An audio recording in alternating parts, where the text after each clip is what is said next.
Ang Ginoo manaa kaninyo. Manaa usab kanimo. Pagbasa gikan sa Santos nga Ebanghelyo sumala ni Marcos. Himayaon ikaw, O Ginoo. Paglabay sa pipila ka adlaw, mipauli si Jesus sa Capernaum o gidungog nga siya diha na sa ila. Busa nanugok ang daghan kaayong mga tao ug tungod niini wala nay luna sa balay nga ilang kasudlan bisan gani diha duol sa pultahan. Samtang nagwali sa maayong balita, may nangabot nga nagdala og usa ka paralitiko nga giyayungan og 4 ka tawo. Tungod sa kadaghan sa mga tao, wala sila makaduol kang Hesus. Busa giukab nila ang usa ka bahin sa atop sa tungod gayod ni Hesus ug ilang gitunton ang paralitiko nga naghigda sa iyang higdaanan. Nakita ni Hesus nga dako kaayo ang ilang pagtuo kaniya.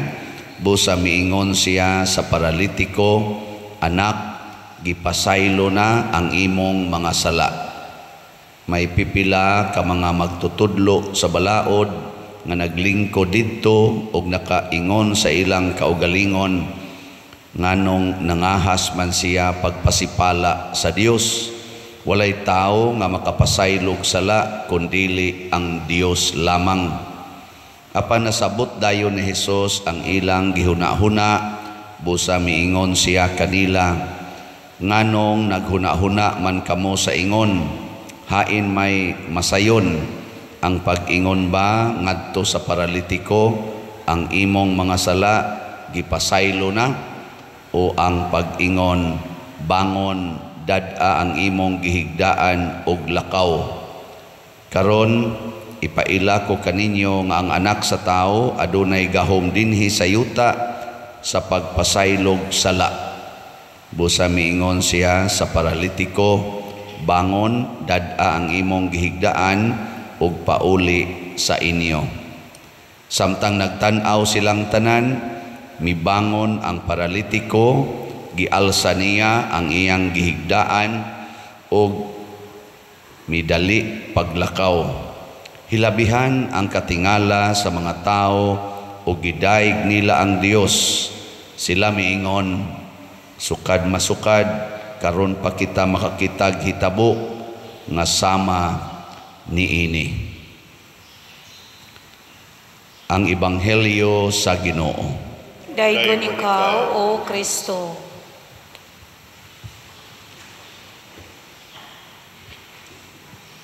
Tingali ang gidaghanon sa tao nga nagpunsisok sa balay ni Hesus. Wala ras ikanapong bahin sa mga tao karon nga nagpunsisok didto sa basilika. Werting daghanang tao. Unsa may giadtos mga tao didto, pulos gyud pagpangayo og grasya. Ngayo og grasya. Kamo sad luag man kay ta dinhi, unsa man sa inyong gipangayo?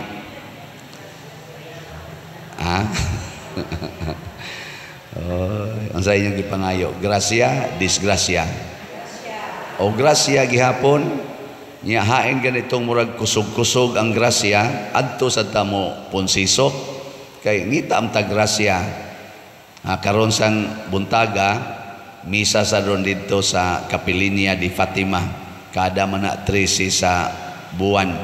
Daghan sang tao ron dito. Una, ngayo gyapon grasya. Kinsa man ninyo dinhi ang nangayo sa Ginoo nga mahimo kang tuburan sa grasya. Tasa kamot. Nipalit na mong slat. Kay usa sa mga grasya nga moabot nato kana mang kwarta. Nyag mangayo kas Ginoo ana, mahimo dayon kang tuburan sa grasya. Ang 4 ka tawo nga nagyayong sa masakiton nga paralitiko nga gihisgutan sa atong Ebanghelyo, dili to sila Ginoo, pero nahimo silang tuburan sa grasya kay silang 4 nagkahiusa nga ato gining ipaduol kining masakiton, ipaduol tanis Ginoo niya, kay di naman kaagis pultahan, huot man kayo murag Santo Niño ba nga nata.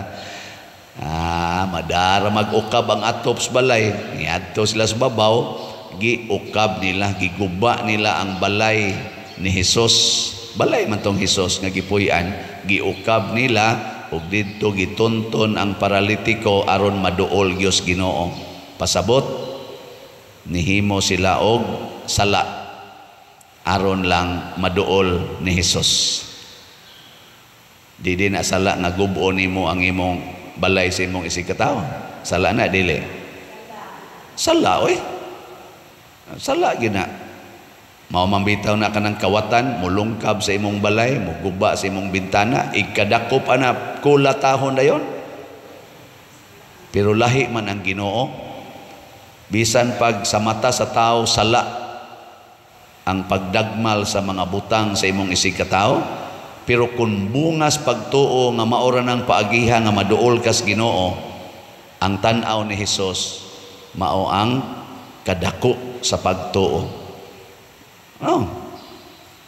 Kamong mga asawa, andam ba mong muguba sa balay sa kabit sa inyong bana aron lang mo maduol nilang duha? Ha? Dili no? Silaban ko ng balaya pa rin, sunog na tanan. Ayaw, og di gyud og ilak ang pultahan, guba ang bintana, nya musod ka dito aron maduol kanila.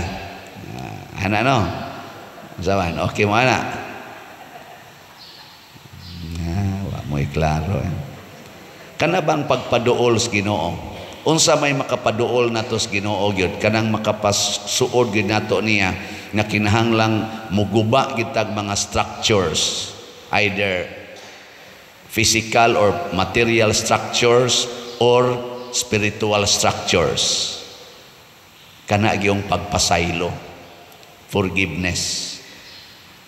Kay og musugod gani kag ingon I forgive you, ang pasabot ana imong giguba ang imong standard. Ikaw ba naka-standard ron pananglitan nga kinahanglang di gyud mangabit imong bana, nya kay nangabit man gub-an ang imong standard aron imong madawat ang imong bana. No? Ang tutok ba mo nako? Mo na si Hesus, standard man na nga naay atop ang balay. Standard na eh. Pero nitugot siya nga maguba aron ma-accommodate niya ang usa ka paralitiko. Kani magong sala mga igsoon, kadang sala ba gitawag na nato sa atong doktrina sa moral theology o ang laingan sa sala ba spiritual paralysis. Kung makasa na gani ang tao, maparalyze na siya. Tanawa ng taong makasala sa kalagot, kadang lagot ka ba sa usa ka tao, ang imong baba muungot, paralyzed na, din aka magtingog. Bantay mo ana? Awa mo kabantay. Mutingog pa ka kung naglagot ka. Oy, tanawa ng paralyzed. Nawa, di ba muungot sa nang baba, muagas na lagod ang laway, di na gina siya kasagang kay ang iyang baba di naman kalihok. Mausa na, ilingi ako no imong tupad. Pangutan Asya na wapa ka maparalyze. Wapa, pangutan na. Tanawa, di ba wa mo tingog? Mga paralyze na mo. Unsa man ang salaa? Sala sa garbo. Unsa man ang garbo? Kanang di ka mosunod suguon. Daghan kay ninyo ningon, sige palingi-lingi dia. Oy, sige palingi-lingi dia. Tagaan ta mo second chance be. Ayuhan ang inyong paralysis. Lingi ay mong tupad. Lingi nilingi. Dili paralyze. Kaya kanang paralyze di naman sa nakalingi. Yung palingo tuyok na nga rin. Lisod kayo. Kanang wa mulingi iguli sa inyo maparalyze gyud mo. Garbo na, garbo.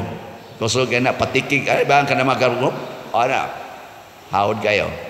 Mga daghan kairo mga paralyzed nga tuwa sa Santo Niño gasigig isas kamot kanamo maluoy kaunta kanimo nangilaba pero tulo na katuig wa mo tagad sa iyang ugangan. Wa mo tagad siyang umagad, wa mo tagad siyang silingan, pero sige ingon kanamo maluoy kaunta kanimo nangilaba. Hoy, ayuhan ang inyong paralyzed. Unsaon man pagpasayloay kamo. Mao nang gitudloan ta ni Kristo, pasaylua ang imong isig katao kapituan kapito. 77 times or 70 times 7. Bisag asa ka na mo pili. Basta pasaylua ang imong isig katao. Maunay makaayo sa paralysis. Maayo ang physical o ang spiritual paralysis. True forgiveness. Muna si Kristo paghatag niya healing sa kaning paralitiko, giuna niya pagsulti, gipasaylo na ang imong mga sala. Unsa mang sala ang unang ipasaylo ni Kristo? Ang pagguba sa atop. Basta mo guba kas imong atop, basta aron lang ka makapasaylo, makaduol sa Ginoo kana pasayloon din as Ginoo. Usama na ka para nato inhustisya. Kana bitang naimangawat sa imong balay, nga imong higugmaon ang kawatan, muingon man gidayon na ang balaod nato dinis kalibutan, ayaw na, mag-anad. Di ba? No? Yes or no? Yes. Mo na yung mga yawanon. Kay mo ang standards kalibutan. Pero tanawa si Jesus unsa iyang gisugo, kung dunay mangawat sa inyong butang, ayaw na kinig bawia. Kanus amang kadili mo bawi kung imong pasayloon ang kawatan.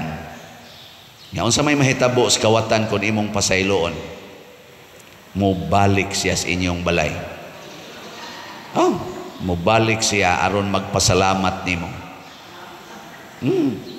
Mawa na ang iyang pagka-spiritual paralysis nga iyag yung timingon nga makatuog ka or wa kas balay aron di siya katagad nimo, kay ang iyang tumong maura gyud ang imong butang nga iyang ikabaligya or iyang magamit. Pero inig-abot na sa panahon nga nakatagamtam siya sa imong pasaylo, sa dihang nasakpan siya, kulataho na unta sa nakasakop, sir, ayaw nagkulataha, dong gipasaylo na tikadong. Pwede radyo kag magbalik-balik sa balay, magstorya tagon sa imong ikinahanglan. Awa, di ba muhilak ng kawatan o mugakos na nimo. Dungan ang pagkuot sa imong pitaka. Ana man ang kawatan, abtik man kanilang kamot. Pero imo lang silang pasayloon. Unsa may mahitabo, mahurot ang imong mga kabtangan.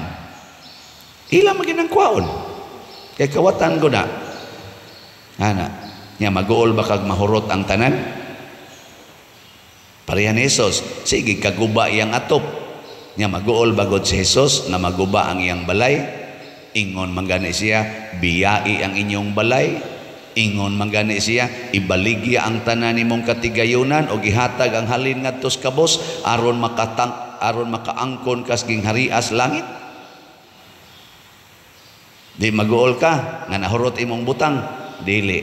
Maanam na gid Hinoon kag kalipay, ngano man nag-anam na kag kaduol sa Ginoo. Anong mura mamugsubo kay naong?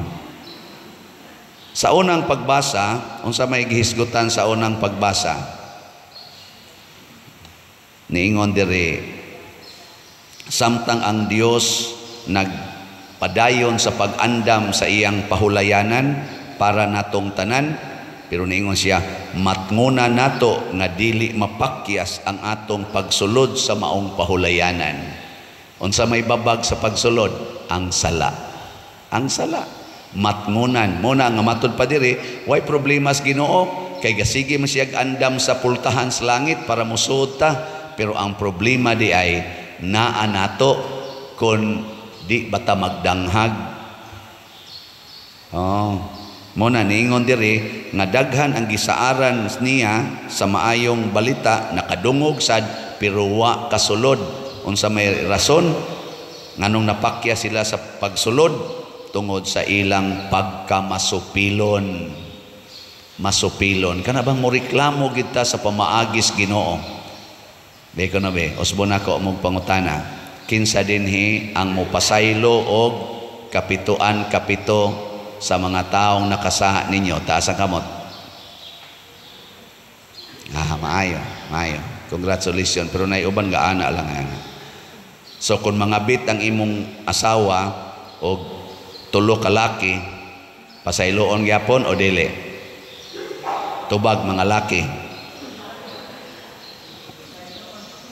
Babae man ni tubag. Kanang laki ba kay asawa man. Sige, ganahan man yung mumutubag. Kung mangabit ang imong bana kanapu na nangabit, pasayloon gyapon dili? Kasukan dili. Kasukan.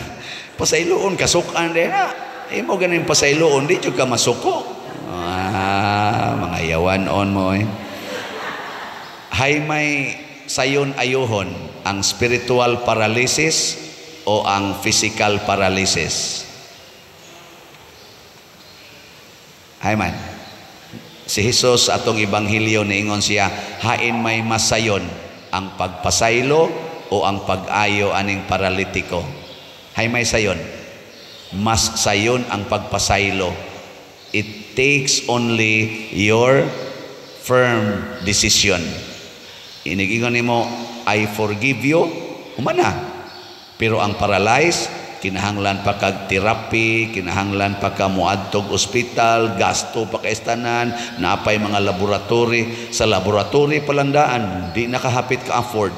Kana lang mo anhi dinis ato, ini kadawat na ko sa suwat, pader, nagkinahanglan unta kog kwarta para sa MRI. Naku na, kamahal ani. Kaya nga akong lula, nadakdak, unya di nakabarog, i-MRI, ako sa una-una. Bisag di nila nagmamatay. Lisod oy, kanang gastuan nimo ang physical nga kuan, pero pagpasaylo wa gi gastong kwarta. Wa gyud. Nya di sad mahurot ang imong gugma. Sige ra kag desisyon. Muna nga niingos Kristo, why limit? Why limit? 70 times 7. Total di man na mahurot ang imong desisyon. Magsige ra man nagbalik-balik. Sayon ra kay nahimon, pero sige atake imong anak, sige atake imong bana, sige ka gasto, mahurot man na imong kwarta, lisod kay nastadan. Unaha lang ang pagpasaylo. Imong bana na paralyze kay tungod sa siging kaos litson, di gyud mo patuok kaon gyud maayo, taas na kayog dugo, hantod na paralyze, ingna lang dong gipasaylo na nako ang imong sala. Ni sa dadako sa ospital, wa tay kwarta, gipasaylo na nako ang imong sala. No? Siguro ko nga gipasaylo na sa Ginoo ang imong pagsigig kaon nga wa gyud limit. Nihubag ang atay kay siging inom kay pit senior hala inom hubag atay ingna den dong ako nang gipasaylo ang imong mga sala day dadataon ko sa ospital siya gipasaylo na nako ang imong sala. No ya wa man kay kwarta pasaylo ala nang sala imo nang gakson aok ba wa na lungo na bilaran na tog kadiyot human ilubong dayon. Nagpasaylo ay naman mo. Asa mo to siya padong? Sa pahulayanan ni Kristo o sa impyerno? Pahulayanan ni Kristo. So ayaw nalang gasto ikwarta. Ipalit na lang nagslahat ang inyong igasto. Aron makapahuway sa taning atong sigig baligyag slat, no? Nay, atong halin gahapon. Dako-dako na biya. Niabot na ang atong dopes, ang atong halin og 17,107 kaslats. Pakpak. Nya sa ato sang SNJP or Santo Niño's Joyful Power niabot na sa 1,633 ang atong slots nga nahalin. Pakpak yapon. Ayaw nila mo gasto ang inyong mga masakiton o kwarta. Ipalit nila nagslot aron ang Ginoo na muayo ana. Kung di na maayo physically, human na nag-ayo spiritually. Ang sakit nga physical, dili gid na maayo. Patyon gid ta ani atong sakit nga physical. Maayo lang nagkadiyot, patyon lang yapon ta. Pero ang spiritual nga sakit, kung atong pasayloon o magpasayloay na ta, maayo na sa hingpit o makasulod pagid ta sa hingpit nga pahulayanan didto sa langit. Wa nay masakiton, wa nay paralysis, ang tanan himsog og malipayon. Manindog ta mga masakiton.